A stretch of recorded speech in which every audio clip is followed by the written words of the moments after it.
All right. Well, we are here sitting here with Shenan Charania, and you, my man, are one of the first guests I had on this podcast, and started the VOE journey, if you will, with you, and we're back here together. But today's conversation is a little bit different from what I usually have with my guests, and that is, it's not an interview style where we're talking about your success and how you've been able to achieve that. We've already had that conversation at several times. What I want to do today with you, Shenan, is really dive into the perception of thought and what is thought and how it affects or relates with success, and how do people show up in their lives, and how can they be successful, or how they have a lack of success, depending or based on the way that they see themselves or see their thinking. So that's kind of what I want to wrestle to the ground now and really dive deep into what it means, what thought is, and how does it relate to us. So I want to put it in your corner and ask you to talk a little bit about what thought is in the first place. Okay, sure.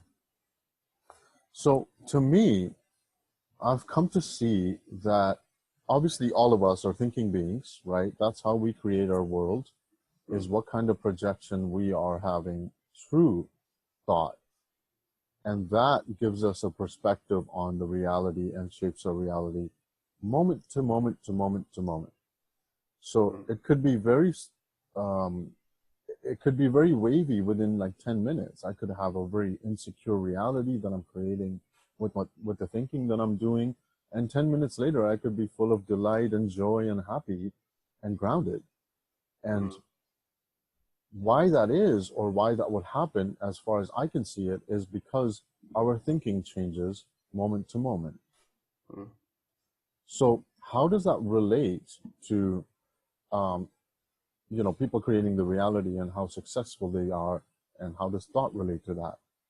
To me, it relates to success and business and anything to do with life and every aspect of life, because it is the fundamental variable between everything.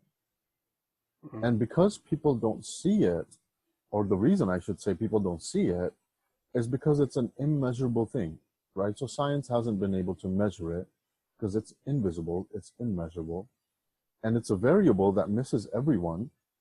So the example that I use often with my clients is, if I'm going hiking, for example, or I'm walking on a trail somewhere, and I trip over a stick and I fall, it's very, very obvious and likely for me to go, it was me and the stick that caused the fall.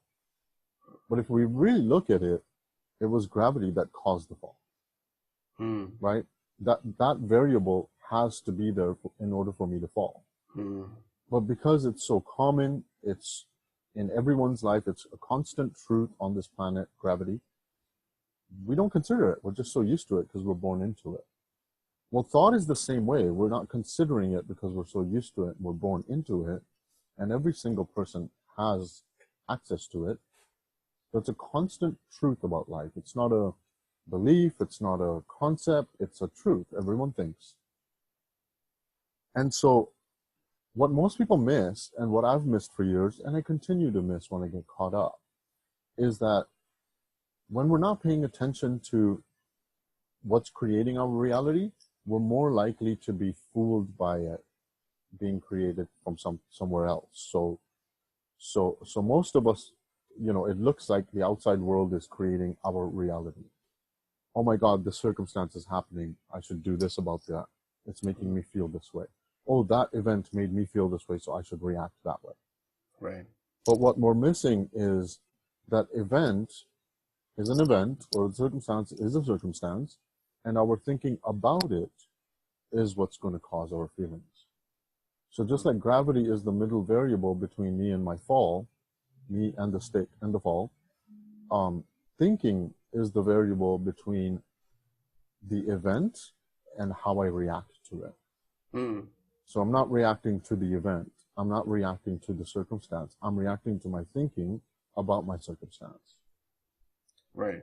And why that's important, Ahmed, is because when we start to really see that we are moment to moment reacting to whatever state of mind we're in by the thinking that's creating that state of mind, we're able to play it a little more in a grounded way. We're able to stay with reality more, and we're able to make better decisions because we're not being influenced by the event, but rather influenced by the thinking that we're doing about the event.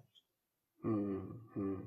Right? So if I have some really distorted thinking about the event, I might want to hang out in a clear space and let my mind settle before I react to it. Right. Yeah. So when you think about it that way, again, this is thought, thinking of thought. So we are, it's like a kind of like a double-edged sword. Yeah. I'm thinking like, okay, so the example you used of gravity, that's a great example because it's always in the background. And just like that, thought and thinking is always in the background. Yet gravity is something we cannot control, and thought we can. So is that the real difference? Is the way that we see thought and how we allow it or disallow it to control us is what creates our reality? Yeah, so that's a great question. And how I see it is thought is something we cannot actually control, but we can control how we react to it. And why I say that is because a lot of what the teachings are out there is based on the misunderstanding that we can position our thoughts and control our thoughts so we can have more positive and less negative. Right. Now, to go a little bit deeper into that, or a step back, if you will, is if we look at thought, I would say how I've come to see thought is an energy that's available to everyone. It's an invisible energy. But thinking is when it becomes personal. So that's the distinction I would create. Is thought is something that's available to everyone, but we can use thought and create some thinking out of it. So I can get an insecure thought and I can go, oh my God, that's a really important thought. Let me create more thinking about how to become less insecure. What do I do about this? And I've turned it into this circular stale thinking.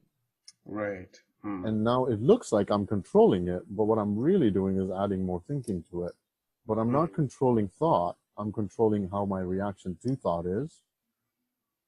Now, the second point to make is, why can't we control it? I've had people ask me, well, I've been able to control my thought. Yeah. And if you really look at it, it's like, well, you cannot control what you did not invent, right? And as a human race, we have not invented thought. We're born into it. So it's kind of like saying, I don't like these leaves on the tree and I like those ones, so I'm going to change these leaves to make it look like these ones. And we can't do that because we didn't invent trees.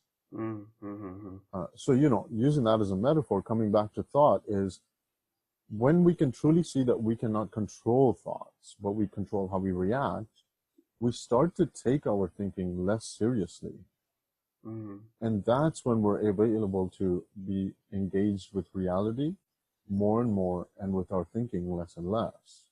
Because most of us, ruminate on the thinking, trying to manipulate the reality in front of us. Right, exactly. One of the metaphors that comes into mind when you talk about thought and how it's available to us all, yet thinking is something different that we do with it. The metaphor that comes into mind is like free-flowing water that's available to everyone. But there's many ways to using it. You can create a dam and create this massive force of water that will push against something that eventually will break the dam. Or you can use the water and divert it into a field to fertilize your plants or your crops and use it that way.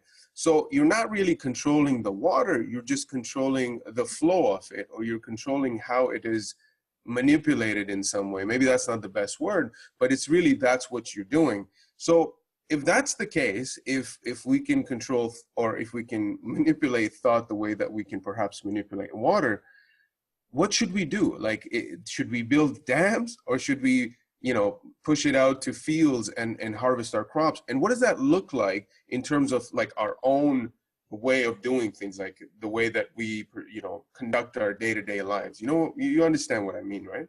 Yeah, I think I know what you mean. So what I'm getting is, great example, by the way, because it's the same. It's like we didn't invent water, but we can use water in so many ways. And how I would describe is that you can direct water the way you want it to, Right.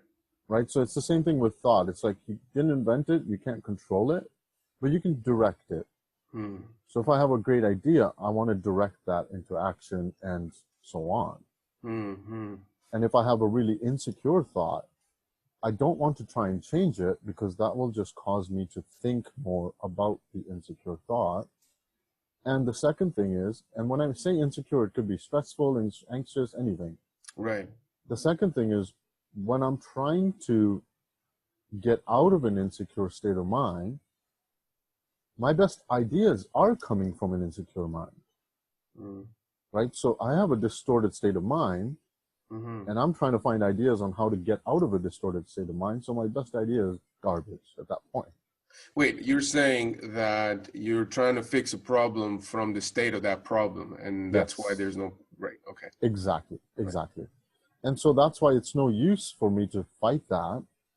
But most of us do it innocently because we don't understand that it's just thought.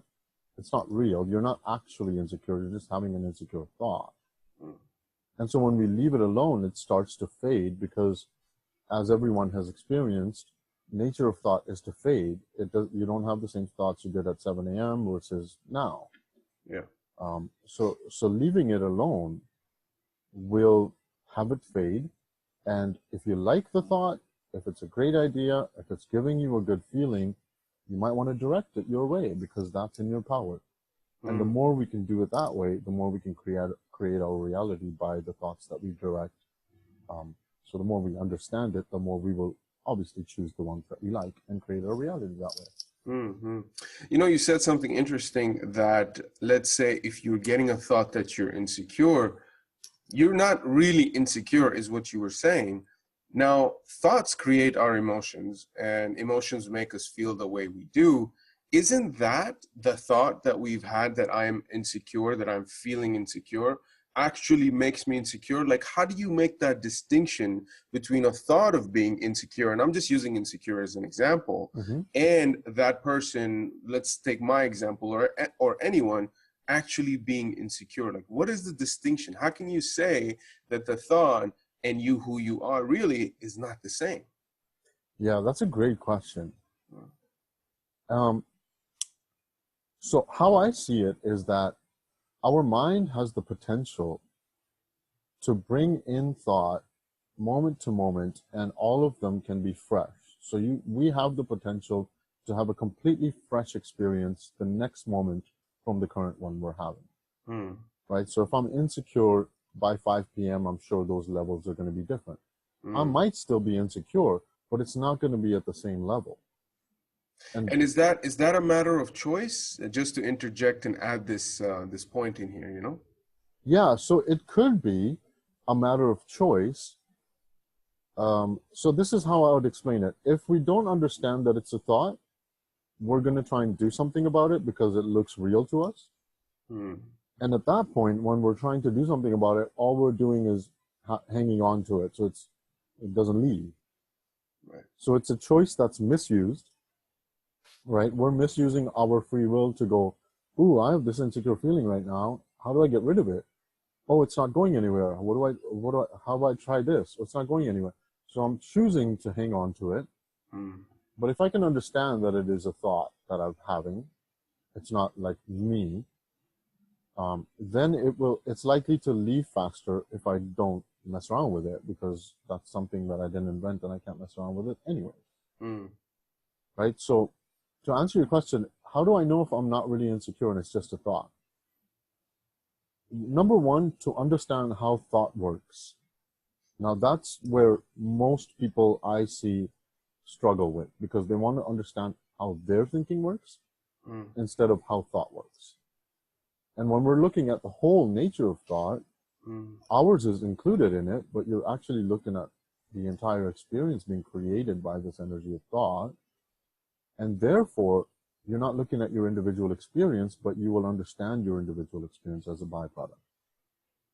Hmm. Okay, so that's the first thing. The second one is um, when I look at my own life and I look at times when I'm insecure and times I'm fearful and times I'm doubtful and so on, I can really see that those levels change. It's not like I'm fearful at this level all day, every day. Mm. In fact, my experience changes, but if I don't know what's creating it, then I might go, oh yeah, I'm scared about that. You should be scared about that. Don't you remember you were scared about that? And then I'll go back to it, Mm. and the levels will climb. But it only happens when I think about it, right? So if I'm really insecure and I see a child playing with a balloon, Mm. my attention is going to be changed. I'm going to be paying attention to the child with the balloon, and my state of mind will change. I'm not going to be insecure in that moment. But because Right. we don't realize that, and we think that, oh, I'm still insecure, but I'm just distracted. No, it's the other way around. You were distracted by the insecure thought. You took it to heart and thought it was you, because it is compelling. It feels real. Your senses come alive from that thought. Your perspective shifts because of the thought, and we start to believe the thought, and that's when it starts impacting us, Mm-hmm. right? Right. So understanding how thought works takes care of that, to understand, okay, I'm having an insecure thought. That's okay. It's called being human. We'll Mm. get over it. Yeah, I wanna bring up an example from my own life of this very thing that we just talked about insecurity in the moment. So in my events, the one that you have been part of, Shenan, when I went on stage, just before that, maybe throughout the day, I kept having these thoughts that insecure thoughts that said, I'm not good enough, that people won't be listening to me, or what have you. There are several thoughts that go into the mind at that moment. Yet when I was on stage, when I got in front of people, none of those thoughts were there anymore. And that's a very interesting phenomenon, because at that point, when I was in the moment, if you will, those thoughts did not matter. They didn't have that power over me. And in fact, I enjoyed the moment as if I was really living it without my insecurities. So that's a great point, because you're right. If you were to see a child playing with a balloon, at that moment, you lose yourself and do not see that you're insecure, or do not feel that you're insecure. So by definition, you're not insecure. Is that kind of what you're what you're what you're saying here? What I'm pointing to, Yeah. yeah. So to understand thought, it's important to understand the mind as well, and how the mind does give us thoughts moment to moment, Right. right? So if I'm seeing a child playing balloon, it doesn't mean that I've forgotten about my insecurity and it's still there. Mm. It actually means that the moment has changed. Right. Now we have the choice to hang on to the past moment and go, remember I was insecure 10 minutes ago. I can't forget that. I got to do something about that tonight or tomorrow or something. Mm. Now I'm choosing to misuse this gift of thought that we have by Mm-hmm. hanging on to the last moment, Mm. when clearly another one's presenting itself in front of me and I'm choosing not to participate in it, Right. right? And that comes from an innocent misunderstanding. Nobody does that intentionally, but we just don't understand that the insecurity was a thought, um, and I'm going to hang on to it and try to fix it, because Mm. that's a misunderstanding that we have, that we think we can do that. Right. Another way to look at it is, how insecure are you moment to moment and day to day? If you really believe you're an insecure person, and you believe that it's not a thought, it's you, Mm. then I would invite people to look at what their levels of insecurity is day to day, and they'll start to see that it's not the same. And that gives you evidence to go, hey, if it's not the same, can it really be me? Because something that fades can't be you, because if it was you, you'd fade as well, Mm. right? So we are that space in which the thoughts and emotions occur, but we take them to heart and think that's us, and then we try going on this energy trip of spending all this effort to try and change it. Mm. Mm. And that takes away energy from life. That takes away energy from our dreams. That takes away energy from being present and connected with the person in front of you. So there's something you're saving to solve later, Mm. when it doesn't need to be solved. Mm. Interesting, very interesting. Let's dissect this a little bit, Shinan, with the example of, being insecure in the moment. And again, insecurity is just one example, but an emotion that is triggered by a thought. So in the heat of the moment, when you experience a certain thought and an emotion comes in and you feel either anxious, insecure, what have you, whatever emotion you're feeling, what at that moment, because it's easy when we're talking like this, it's easy to think about thought and to have some sort of an idea around it. But in the heat of the moment, just like it happens when you see a child and you let go of your insecurity, just like that, when you are in the moment of feeling insecure, anxious, and all those emotions, you don't have power over it. At least that's how, the general idea or the thought around that is, you don't have power over the moment when you're in there. How can we be aware of that? And then how is it that we can switch the way that we perceive that thought in the moment? Because that's where it counts at the end of the day. Yeah. So how can you switch that state of mind is what you're Yes, asking. right. Not a very popular answer that people like to hear, Yeah. but I have found that the best way to do that is to leave it alone. Mm. And why I say that is because, number one, if you're insecure, anxious, stressed out, fearful, doubtful, whatever else, whatever ideas you come up with are going to be from that state, right? So it's kind of like what Alan Watts talks about. You can't bite your own teeth. Mm. So in that same sense, we're using thought to change thought. You can't bite your own teeth. You can't change thought with your own thought. The best way to do anything about it is to leave it alone. Why most people don't do that is because they are scared of the experience thought creates, because they think it's real. They don't see it's a thought. Mm. So if I'm really fearful about something, I'll start going into a panic state. My heart rate will jump. My emotions are alive. My perspective shrinks and shifts. And I'm going, oh my God, I got to get out of this state. This is really uncomfortable. Right. Whatever idea I come up with from that state is not going to be helpful. It's going to actually get me deeper into it. Because now I'm turning the thinking into circular thinking and adding more thinking to it. Mm-hmm. But if I can leave it alone, it will self-correct itself. And the fearful thought will subside, and eventually it will leave. Why most people don't leave it alone is because they don't understand how the system works, right? If we can understand that thought is an energy, it's not personal, it's something that everyone has access to, it's not only mine, and we are turning the thought into thinking.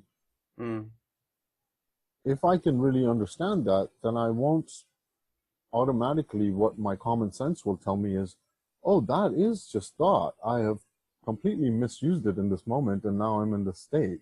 Okay, now I can leave it alone.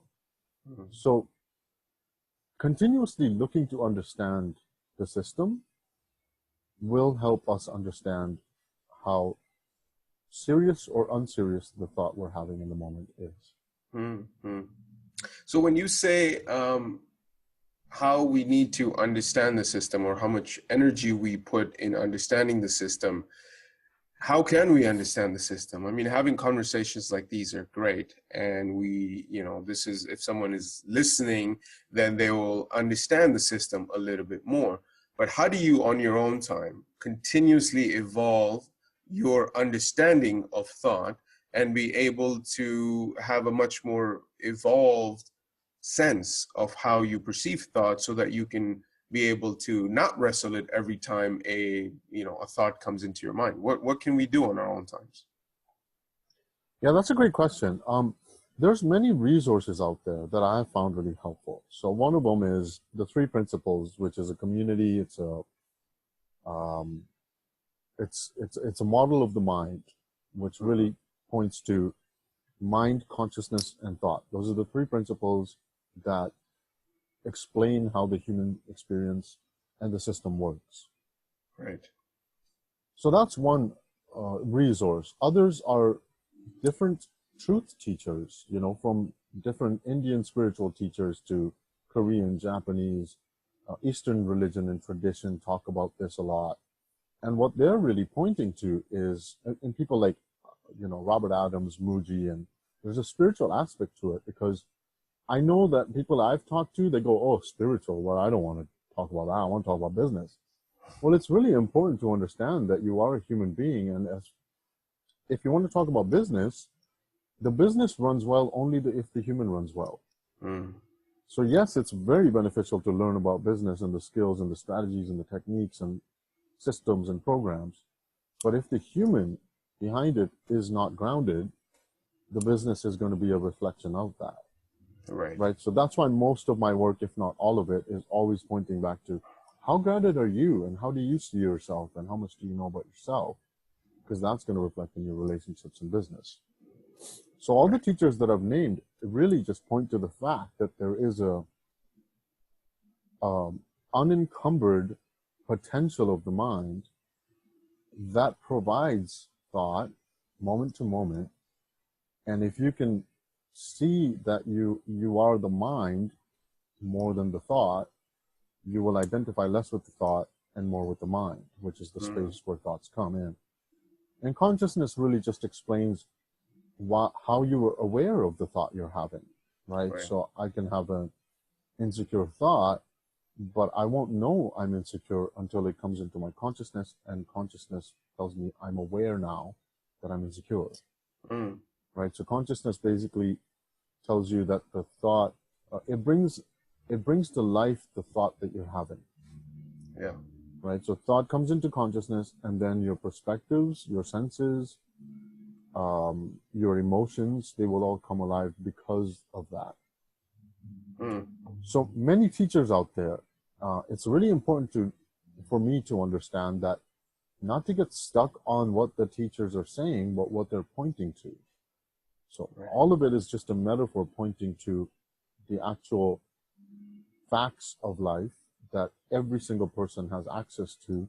That's why they're called facts, because they're truths that everyone has access to. It's not concepts or beliefs that some people can use and others don't. We're all using it. Some of us know we're using it, some of us don't, but we're all using it.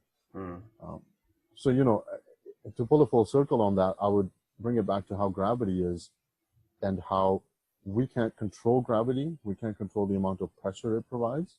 Right. But we can direct it, and that's why we have aviation as a human race, and we have other things we use gravity for. But that's a constant truth. Whether you believe in it or not, it works. Whether you're sleeping or not, it works. Whether you know about it or not, it works. Whether you're conscious of it or not, it works. And so there's a system behind the human experience that's exactly like that, which is true all the time, and it's always constant. And the more we can know about it, the less scared we become of the experience we're having, because we understand it more. And then that helps in everything from connection to business to relationships. Yeah, absolutely. Absolutely. And I think you're tying it really well into the direction that I want to kind of shift gears and get into right now, is the concept of success. And success can be measured in very different ways. We all have different meanings of success. For me, it's completely different than what it may be for you and for other people. But what I'm seeing quite a lot out there, I've had over 40 guests on my show. I talk to lots of entrepreneurs. There's one thing that I see that I want to explore, and it relates really well into thought, is there are some people that might have a similar idea or a concept, and they will run with it and will make it into an incredible success. And when I say success, again, from the relative perspective of how we measure success in our society. Right. And then there are others that will have the same concept, same idea, and will run with it, but will not be able to turn it into a success.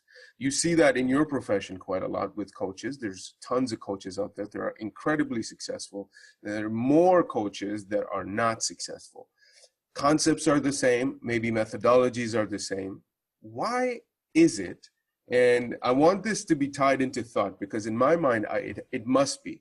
It must be the way that we see the world, the way that we see ourselves in it, that creates the kind of reality around us that is successful in our minds or not successful. And mind you, that someone who is successful materially might not feel successful in their minds. And that's the case with somebody who is not materially successful, but feels very successful in their own mind. So let's explore this topic here, Shenan, of why is it that some people with the same resources available will have a great level of success, while others with the same resources do not achieve that? And how is thought connected with all this? That's a very interesting question. And as far as I see it, I see that the people that are able to use their resources, where resources are the same for everyone, maybe in that position, but like you said, some people run with it, some people get stuck on it.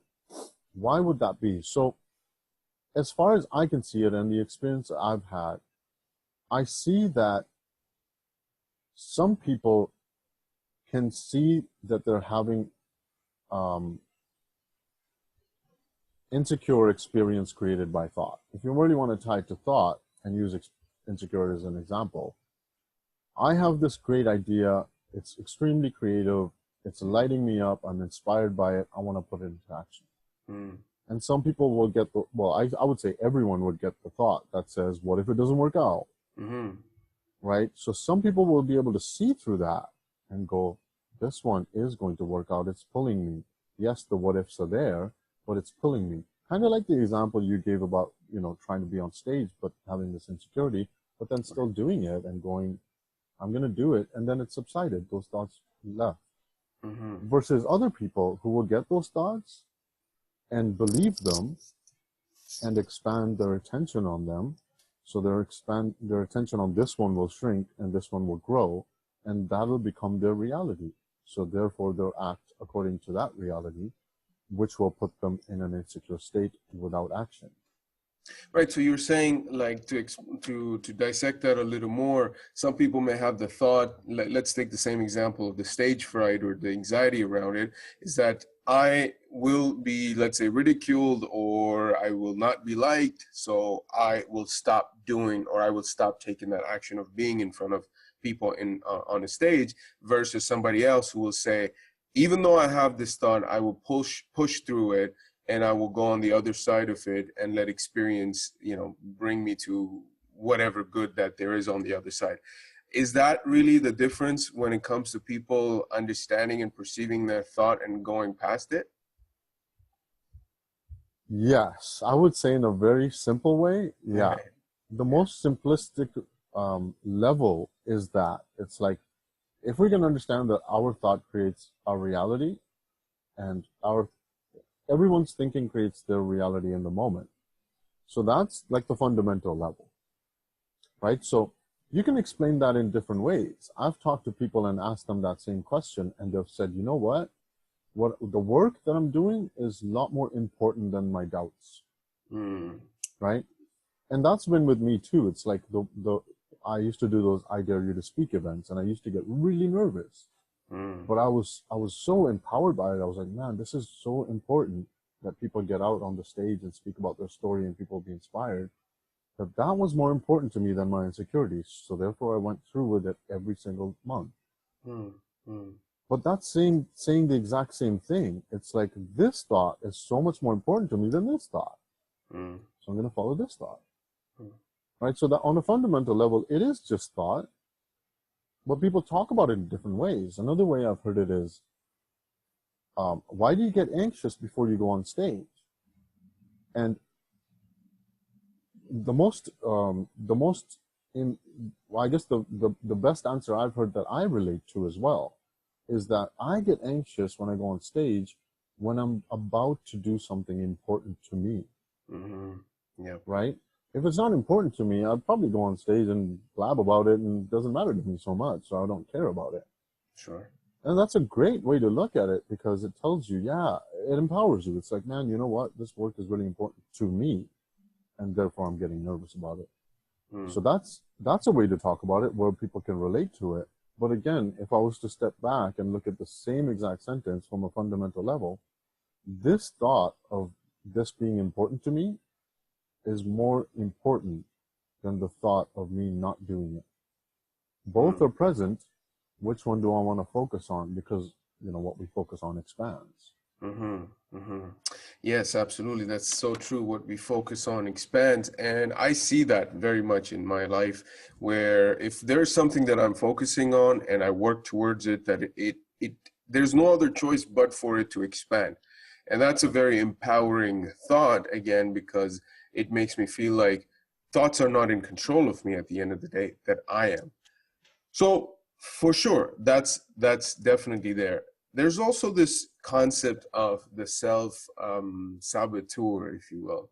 You know how people will sabotage their own success because somewhere deep down they think that they're not deserving of the success. Now, this is a very general, not general, but this is something that's a concept that's out there, especially in the self-help world, that there is this self-saboteur. Is there anything, like, of course this is a thought that creates that, but it is real. I can see it for myself. I've seen it with other people as well, where people will either quit or not allow themselves to get into something or allow a certain benefit or advantage to come into their lives because they believe deep down that they are not deserving of that. What does that look like, Shinan? Do you see that a lot with your clients? And yeah, let's unpack that a little bit. So really the topic of self-sabotage. Yes, yes. So that's a great question because I think anybody can relate to that when Mm, they're going after anything that they want to achieve or be outside their comfort zone a little bit and stretch themselves. right. Um, so on the fundamental level, again, they're going to have a thought that I don't deserve this because of my past or because of something that failed before, and therefore I will not be able to get this. And they have a choice. They can follow that thought or let it or realize it's a thought, and they Mm, can follow the dream. That is the fundamental difference, I would say, between people that do um, self-sabotage themselves and see no success mm-hmm, versus people that go through it even if they have the thought, because everyone has the thought. right. The second thing is, it looks like it's self-sabotage, but if I was to look at my own experience with my clients, with myself, with people that I've spoken with, I have not spoken to even one single person that has intentionally sabotaged themselves, Mm, right? Because our common sense doesn't want us to fail. Our common sense wants us to thrive. So no one intentionally sabotages themselves. All they've done is started to believe something that's untrue about themselves, and then that has played out in their lives in a way where they haven't pursued their dreams or completed the project or whatever. mm, And then there's a label placed on it. Oh, I'm self-sabotaging myself. mm, mm-hmm, So at that point, if we are looking at it at that level that's already created, then people start to shame themselves. Oh my God, I'm good for nothing. Look, I did it again, so on and so forth. mm, But that level is not helpful to look at because it's a created level already. What we want to do is look at how it's created. And how I look at it is, if I'm not doing something that I want to do, what's stopping me? Is it the thinking that I'm doing in the moment? Is it that I'm relating it to a past failure and hanging on to it yeah. and pretending that it's going to, creating a story around how it's going to play out again? Um, you want to look there because at that level, you're not at self-sabotage. You're not labeled it. You haven't titled yourself. Mm-hmm, And when you start looking there, common sense starts to happen, expose itself and tell you that, well, the past does not create the future. You do have a choice in that. Which way do you want to go? If you think you can't do it, why is it you can't do it? Is it because of the skill set that you need to acquire? mm, Is it because of the connections you might need to make? Is it because you need to serve more powerfully? And at those levels, you can adjust it, right? So for different people, it's different things because some might find those levels easy and other levels hard. Some might find that their work needs to be at that level. But either way, the level of self-sabotage is not helpful to look at because it's already a created level. It's mm-hmm, already something it's an experience you've created. And the only thing that can come out of looking there, as far as I can see, is you're mm, going to continue to shame yourself because you're sabotaging yourself. Um, And again, like I said in the beginning, it's very important to note that nobody intentionally sabotages themselves. Nobody. Mm-hmm. Yes, you would think so, right? That nobody would want to intentionally sabotage themselves because, if you look at it, it's like you're really hurting yourself, and common sense shouldn't allow that because we are all here to thrive, to survive, and to do the best that we can. But maybe another layer of this self-sabotage thing is that what comes to mind is the identity that we hold for ourselves.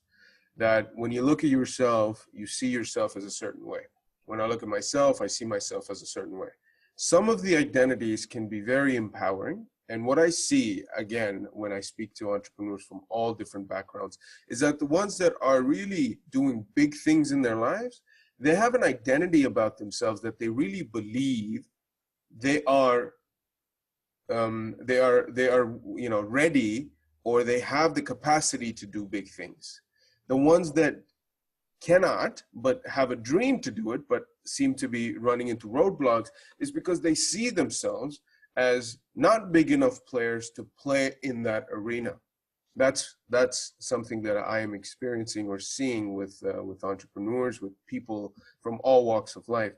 This identity, Shenan, that to me has become one of the key things, even in my own journey, to see how I can play on a bigger level, is if I evolve the way that I see myself and the way that I see myself showing up in the world and how much footprint I can have on this world. So I guess not the question, but let's explore it a little bit further, is that if you have an identity that is not empowering, how do we turn that identity in a game that you're playing and you want to play on a bigger level? How do you then switch that identity or change it so that you can start seeing yourself as one of the big boys, or at least worthy of playing with the big boys? Like, that's the question, you know? Mm. Yeah, that's interesting. Yeah. What I have found most helpful, Ahmed, is not being attached to any identity. Mm-hmm.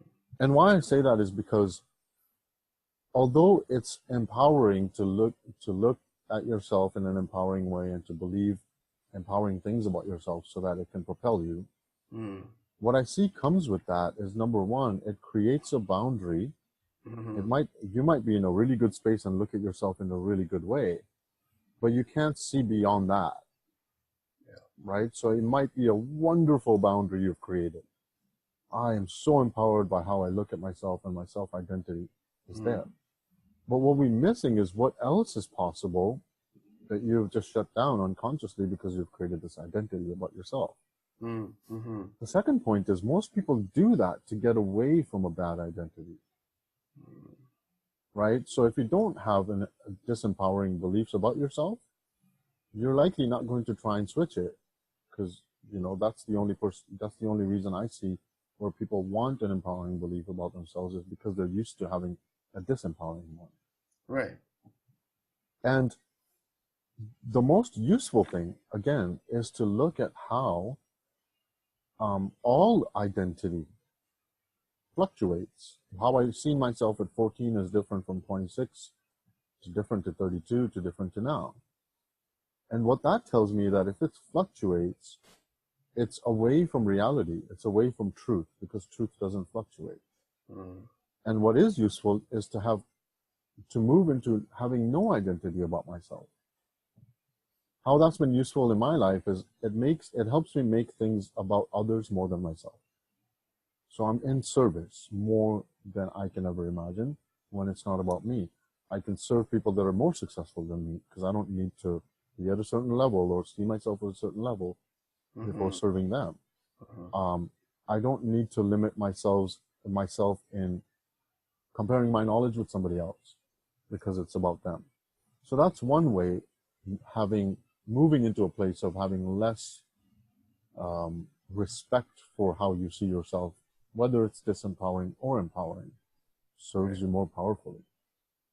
The second point I want to make is you mentioned that the people that you've spoken with have this empowering belief about themselves, and that's helped them. That could very well be a useful thing to have. I'm not saying it's not valid or useless, but I also see that when people do have that, the opposite is very likely, right? So it's like saying, if you have doubts, then you're going to have beliefs, and if you have beliefs, then you're going to have doubts. If you like happiness, you better be prepared for sadness. You know, you have the opposite.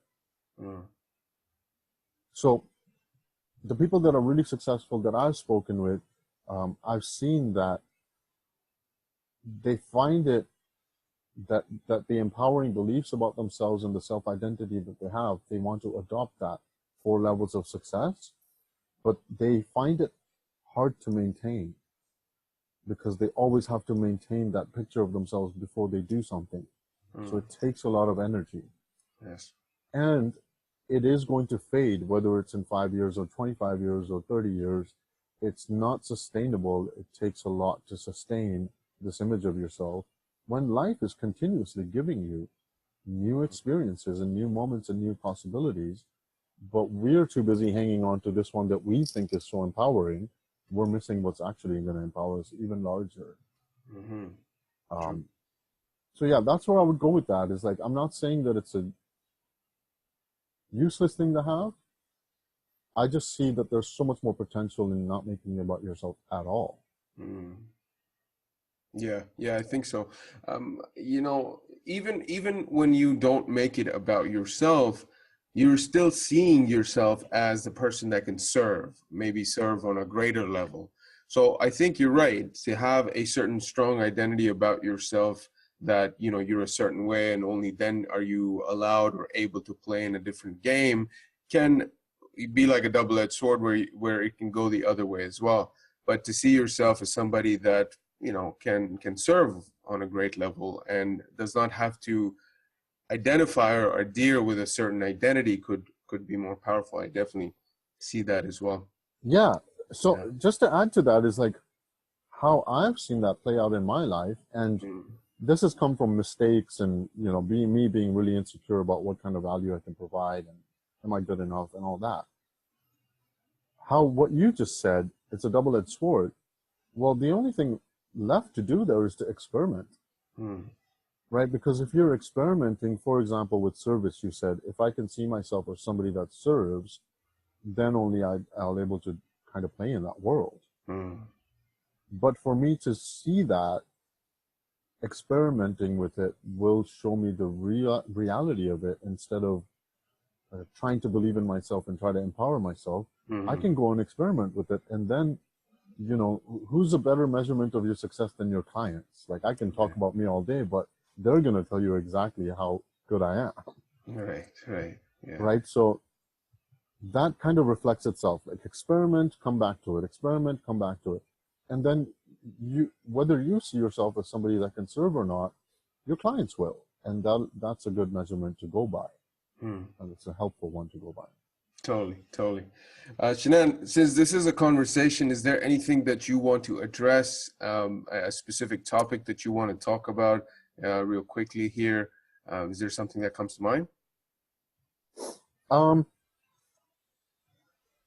Not really anything that I would like to open up to go deeper into, but I think what we've talked about plays a good, I guess it links really nicely with the topic of creativity. And that kept popping up, and I think that would be a great thing to talk about. And why I say that is because a lot of people that I work with, they really want to focus on how productive they are, right? How can I have more balance in my life and balance my work life? How can I be more productive in areas that I'm unproductive in? How can I manage my time better so I can be more productive in the day versus the evening, and so on? And what I have found is that we are more productive, or most productive, when we're not focusing on being productive, but we're focusing on being creative. Because productivity happens to be a byproduct of creativity. Right? So, kind of an exaggerated example I give my clients is Albert Einstein had 24 hours in a day too. Why aren't we doing that level of work? I hear he was a lazy man. Yeah, it's been perceived that way too, right? Yeah. And so why I wanted to touch on that is because when we're talking about how thought creates our reality and how our experience is created moment to moment and how it can be empowering or disempowering and so on, I see that creativity plays a huge role in it. And there's a huge misunderstanding about creativity that I harbored for years, that I see a lot of people that I work with have a misunderstanding there. And I'm still learning about it, but what I've seen is that the misunderstanding is that we need to be, we need to, well, put it this way. Some people think they're more creative than others. Some people think they're less creative than others. But what I've seen to be true is that if you focus on being more creative, you will see that it's not actually a personal power. It's not that one person's more, one person's less. It's just that if you see how you can bring more creativity in your life by the thought-created experiences you're having, you become more curious about your own creativity rather than productivity. You're able to excel in your productivity. It becomes less effort that you use in how productive you are. So you're saying get curious about your creativity? Get curious about your creativity. Get curious about how you can expand on your creativity, right? So another way to say it is, okay, so I'll put it two ways. On a fundamental level, you're going to have thoughts that are completely destructive, non-creative. They're going to shrink your state of mind and have you insecure and all that. You're also going to have thoughts that are very creative, that are nice ideas, that are expanding your world. And the reality is that we have those thoughts equally. Some people might disagree. No, I have more insecure thoughts than anything else. No, it's not true. You're just focusing more there. So focus on the ones that are more creative, that are inspiring, that help you become more curious. And as we do that, the productivity in our life seems to take care of itself in a more effortless way. We seem to obviously feel good because those thoughts feel better than these thoughts. But knowing that you have access to both, and it's what you focus on that will expand, changes the game on how your work-life balance is, your productivity at work is, your timetable is, how you manage your time and your schedule is. Really comes in how you're focusing on your creative thoughts, which is available equally to everyone. Yeah. So, yeah, I wanted to just point that out because I see a lot of people talking about that in my world. Yeah, and I really love the fact that you touched on this piece, because I can see how when I am creative, when I am doing things that harness my creativity, that my productivity is also much higher than otherwise. That is a definite statement for sure. I mean, there's so much that we could talk about, and perhaps, the topic of our next conversation, we could dive deeper into creativity. But I guess what I'd leave with, as an ending thought to this is, yes, without creativity, really, I see that productivity would be a chore. It would be something that you would have to force yourself to do. And then how productive can you be if it is coming from a forceful place? Just doesn't happen, right? Absolutely. And that's why people get burnt out. People feel that they can't perform because they're coming from a place where productivity is number one and creativity is on the back burner, or sometimes it's not even part of the equation. So yeah. Absolutely. Yes, and as entrepreneurs, I think this point that you've made is so critical to harness that creativity and to foster it so that your productivity can match the levels of creativity you can create, right? Yes. Yeah, I love that. That's a great point. Yeah. And you sealed it in really nicely. Yeah, love that. Yeah, awesome, man. Man, again, it's a riveting conversation with you every time we sit down, and we talked about thought. I think the listeners are going to have such a good time just kind of unraveling this process of thought and how really thought affects our lives in all different ways. Or maybe to put it even better in the way that we've discussed, is how we let thought affect our lives. Right. So right. great conversation. Again, thank you so much for sitting down here with me and having this wonderful conversation, Shenan. Thank you as well, Ahmed. I really enjoyed it. It was fun. Awesome. Cheers, man.